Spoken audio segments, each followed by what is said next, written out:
Hello and welcome to another LOTRO video with me, Balthelion, and today we're going to be talking about shortcut icon tips and tricks, because there's quite a few things you can do with your shortcut icon to get you into game quicker or skip certain steps of the launcher process, which I imagine most people don't really know about, and it could be quite useful, especially if you've got problems with the launcher or you just hate it downloading all the splash screens all the time and it just wastes time getting into the game.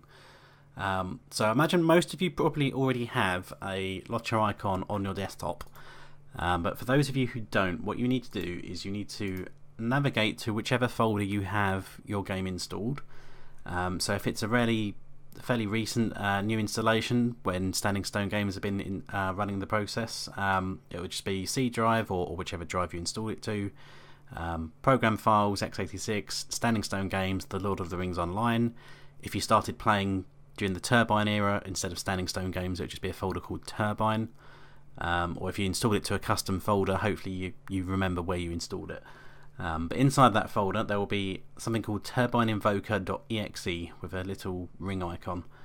So what you would need to do there is just right click it and go down to create shortcut, which will put a shortcut icon inside the folder wherever you got it installed, and you can just cut and paste that out onto your desktop there, and then edit it, rename it however you like. But I've already got one going, so just to recap what it does actually when you actually launch the launcher. So the first thing that happens immediately after I double click it, and it probably won't be on screen for long, there'll be a splash screen like so. Then it will start downloading all the native language splash screens in English, German, French.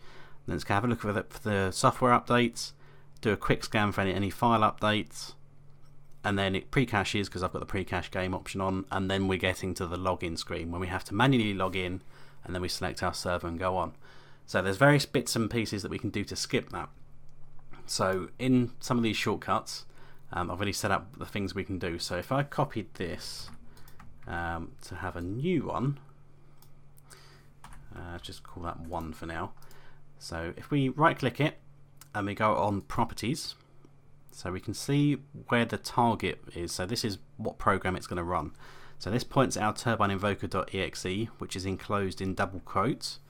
So after that, if we just put in a space and then a minus sign, and then we type in no splash like so, that basically means we don't have to display the launcher's splash screen. So this is not the various cinematics and whatever before you get to your character select screen. This is just the splash screen on the launcher. So if we OK that, so just to recap, it's just this shot of Aragorn, Legolas and Gimli before that happens. So on my computer it's pretty quick, it goes into the rest of the launcher pretty quick. For you guys, I don't know if it's a bit slow for you, but you can avoid that entirely. So once this is finished doing its business, I will then show you with the no splash, it just goes straight into the launcher straight away. So there you go, we're going straight onto the step where we're now downloading all the splash screens. So that saves a bit of time. Maybe not too much for you guys. So the next one is the skip raw download. So this will stop your launcher from looking for the splash screens in English, French and German. So if that takes a long time for you, or your launcher gets stuck on those, you can skip those entirely. Obviously it won't keep them up to date if they do change, but presumably if you're going to do this, it's not going to be too much of a hassle for you. So again, I'm just going to take a copy of that just so I can show you guys. So then what we have to do is right click properties, and again in the target at the end we just add a space, add a minus sign, and we type in skip raw download. That's all one word, skip raw download. And again we can apply that, and then that icon's ready to go as well. So so on the normal launcher, it gets to this point where it's downloading EN or DE or FR loading screens 1, 2, 3, 4, 5, 6, 7, whatever. So that can take a while. Even if you've got the latest one, it still has to scan these one by one. So it does waste a bit of time. Whereas if I was to skip raw download now, so we've still got our splash screen. It's going to skip the looking for the. So this splash screen's staying around for a while. So yeah, skipping that is useful. So we skip the point where we're looking for the splash screens, we go straight into the point where we're looking for updates to the system. So that would save a bit of time as well.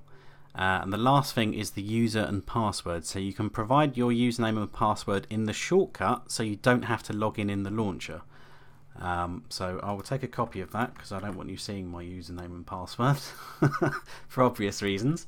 So again, right click properties, and then we have our target in double quotes, and at the end we need a dash username, all one word, then another space, and then whatever your username is. So I can just type in Balthelion, and then you want another space, and then a minus sign, and then password, and then you can type in whatever your password is. So this is not my actual username and password, but so if my password was hobbits, then I can do that. So just to recap, so it's a space after the double quotes, then minus, then the word username, or one word, then another space, then whatever your username actually is, then another space, then minus password, and then another space, and then whatever your password is. So if your password is case sensitive, make sure you put in the correct uppercase, lowercase details as required.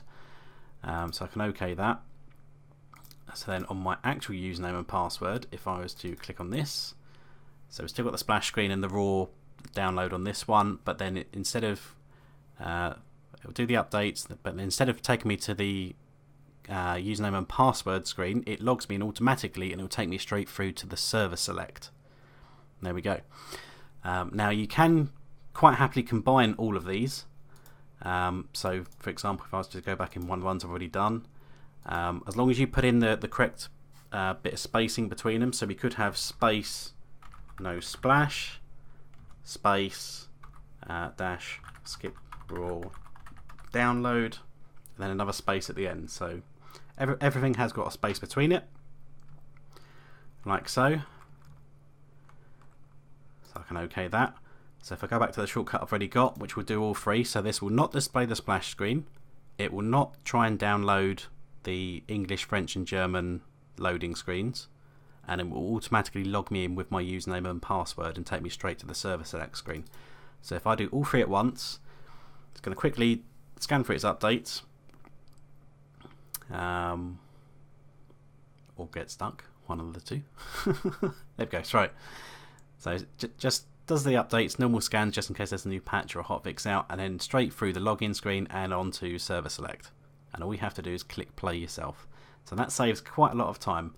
The only downside to this, particularly with the username and password one, is obviously if your username and password is in a shortcut icon, then anyone else who has access to your computer can just come in, right click properties and go, oh look, your password is hobbits, or whatever your password is. So just bear that in mind. But if you're happy for that security trade-off just for the ease of getting into the game, then by all means do this.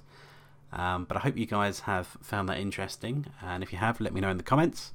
I hope you guys have enjoyed that, and until next time, see you guys later.